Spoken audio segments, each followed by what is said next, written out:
ମାନେ ବେଷ୍ଟ ଗିଳୁଛି ନା?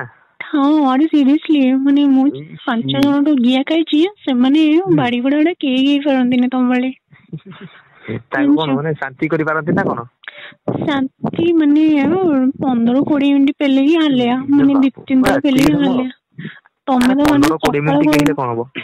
ତମେ ତ ସକାଳ କରିଦଉଛ ବାଡେଇ ବାଡେଇ ମତେ। ଆଉ ବାଡେଇବି ଏମିତି ପୁରା କୁହନି, ଦିହ ପୁରା ଫାଟିଯିବ ତମର। ଦେଖ ହଁ 15-20 ମିନିଟ ଶୁଣ, 15-20 ମିନିଟ ଗୋଟେ ଯୁଗ ଅଛି କି କହିଲ? ନା ନା ଆରେ ଏଥିରେ ତ ଆଟଲିଷ୍ଟ ଗୋଟେ ସକାଳେ ଯାଇ ଘିଅ ହବ ନା।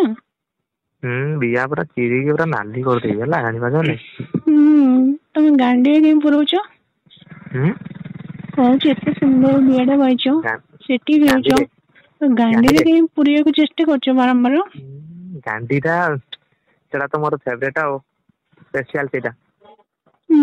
ତ ମାଣ୍ଡ ତମେ କାଟିଦେବି କେତେବେଳେ ଜାଣିଛ?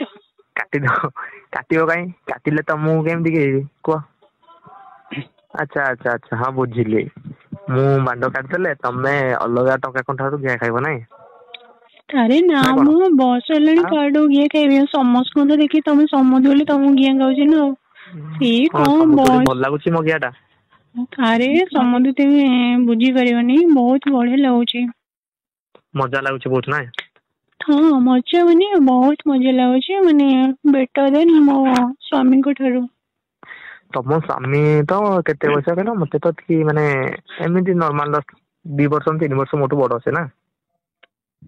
ହଁ ୟାଙ୍କ କଥା କୁହନି, ଇଏ ବାଣ୍ଡ ଗେଇ ପାରୁନାହାନ୍ତି ତାଙ୍କ ମତେ କଥା ଛାଡ, ଆମେ ଆମ କଥାକୁ ଆସ ହେଲା। ଛାଡ ତା କଥା। ହଁ ଆମେ ଗୋଟେ ହଉ ମତେ ଶୁଣ, କୁହ। ନେକ୍ସଟ ଟାଇମ ତମେ ଯେମିତି ଗେଇବ, ମୁଁ ବିଆ ପୁରା ଧୈର୍ଯ୍ୟ କରିବାର ଅଛି ଜାଣିବି। ହଁ କି? ଶାନ୍ତି, ନେକ୍ସଟ ଟାଇମ ଯେମିତି ପେଲିଥିଲ ସେମିତି ହୁଁ ପେଲିବ। ଏତେ ମନେ ହଉଛି, ସେଦିନ କହିଲ କଷ୍ଟ ହଉଛି ମୁଁ ଛାଡିଦେଲି। ପୁଣି ତୁମେ କହୁଛ ସେଦିନ ପୁରା ତମେ ବଟିକା ବୋଧେ ଖାଇ ଦେଇଥିଲ 2-3ଟା ଖଣ୍ଡେ, ମାନେ ଗେଉଛ ମୋ ହଁ ଦିହ ବଟିକା ପୁରା ଖାଇଥିଲି ପୋଡା। ଯେ କେମିତି ଜାଣିଲ ଯେ? ଆରେ ବାହାରୁନି ତମ ମାଣ୍ଡରୁ ନା ରସ ପୁରା। ତମେ ସକାଳେ କରିଦେଲ ମତେ ଜାଣିଛ ନା, ମାନେ କେତେଟା ତମେ ରାତି 11ଟାରୁ ଗେଇଛ, ମାନେ ସକାଳ 7ଟା କରିଦେଇଛ ଗେଇକି। ମାନେ ଭାବ ତମେ, ମାନେ 11ଟାରୁ ଯଦି ସକାଳ 7ଟା ପର୍ଯ୍ୟନ୍ତ ଗେଇବି, ମାନେ ତମ ଦୁନିଆ ଅବସ୍ଥା କଣ ହବ ଭାବ? ସେଇ କଥା ବା, ଆରେ ହଁ ବଟିକା କଣ ଖାଉନାହାନ୍ତି, ଖାଉଛନ୍ତି କିନ୍ତୁ ଏତେ ସମୟ ତମ ଭଳି କାହାର ମାନେ ଷ୍ଟାମିନା ନାହିଁ। ଷ୍ଟାମିନା ନାହିଁ ନା? ଛାଡ ଆରେ ମୋ ମତେ କହିଲ ସ୍ଵାମୀ କଣ ଖାଆନ୍ତିନି କି ଘିଅନ୍ତିନି, ତମ ହୁଁ ଭଳିଆ ନାଇଁ। ମାନେ ସେ ନର୍ମାଲ ନା? ହଁ ବହୁତ ନର୍ମାଲ। ହଉ ମତେ ଗୋଟେ କଥା କୁହ, କେତେ ବିଆରେ କଣ ବାଳ ସତରେ ମାନେ କାଟି ଦେଇଛ ନା ରଖିଛ? ନା ମୁଁ କାଟିନି, ମୁଁ କେବେ ସେଭିଂ କରେନି ମ। କରିବନି କାହିଁକି କହିଲ, ମାନେ ସଫା କରିବ ଜଷ୍ଟ ସେଭିଂ କରିବନି, ସଫା କରିବନି ହେଲା। ଆଚ୍ଛା କାଟିବନି ରଖି ଚୁଟି ଗୁଡା। ଅଳ୍ପ ଅଳ୍ପ ରଖିବି ଆଉ ନାଇଁ? ହଁ ରଖିବ, ବେଶୀ ରଖିଲେ ଚଳିବ କିଛି ନାହିଁ। ଦେଖିଲ ଟାଇମ କେତେ ମିନିଟ ହେଲାଣି? ଟାଇମ ହେଲାଣି କେତେ ଦେଖିଆ, ତମେ କାଟିଛ। ହଁ ହଁ ଆରେ ନା ନା ଦେଖ ସମୁଦି, ଆକ୍ଚୁଆଲି ହୁଁ ତମର ବାଣ୍ଡ ଟା ମାନେ ପୁରା କାଠିଆ ବାଣ୍ଡ। କାଠିଆ ବାଣ୍ଡ? ହଁ ମାନେ କାଠିଆ ମାନେ ବହୁତ ବଡ ବାଣ୍ଡ ଆଉ ମୋଟା ବାଣ୍ଡ। ମୋଟା ବାଣ୍ଡ ପୁରା, ତମେ ମୋ କଥା ଗୁଡା ସବୁଦିନ କହୁଛ ଏମିତି ମାନେ ଛାଡ। ବାଣ୍ଡ ଟେଙ୍ଗେଇ ଯାଉଥିବ ନାଇଁ? ହଁ ବାଣ୍ଡ ତ ଉଠି ଯାଉଛି ଆଉ। ତମ କଥା ଗୁଡା ଆସୁନୁ କିଛି ଅଛି ହେଲା, ତମ କଥାରେ ଆସୁନୁ କିଛି ଗୋଟେ ଅଛି। ଆସ ବିଏରେ ପୁରେଇବା ଆସ। ପୁରେଇବି ଦେଲେ ସିନା ପୁରେଇବି ଆଉ, ତମେ ଦଉନ ଆଉ। ତମ ସ୍ୱାମୀ ସମୁଦି ନାହାନ୍ତି କି ଘରେ?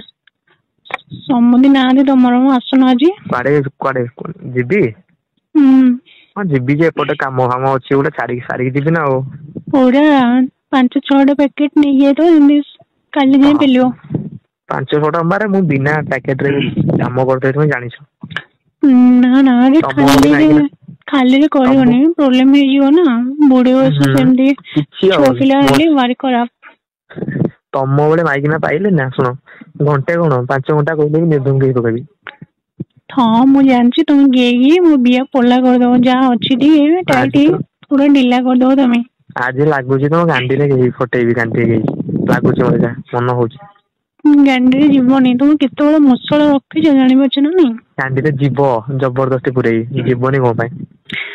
ନା ନା ତମ ଯିବନି, କେତେ ମୋଟା ଶାବଳ ତମ ମାଣ୍ଡ ଟା ଶାବଳ ଭଳିଆ ମୋଟା ହେଇଛି। ଗାଣ୍ଡି ନା ମୋର ସେଇଟା ଦେଖ କଣ ଖଣ୍ଡଗିରି ଗୁମ୍ଫା ମ। ଶୁଣ ମ ଶାବଳ ଟା ତମେ ଶାବଳ ଯଦି କହିଲଣି, ତାହେଲେ କାହିଁ ଯିବନି କୁହ?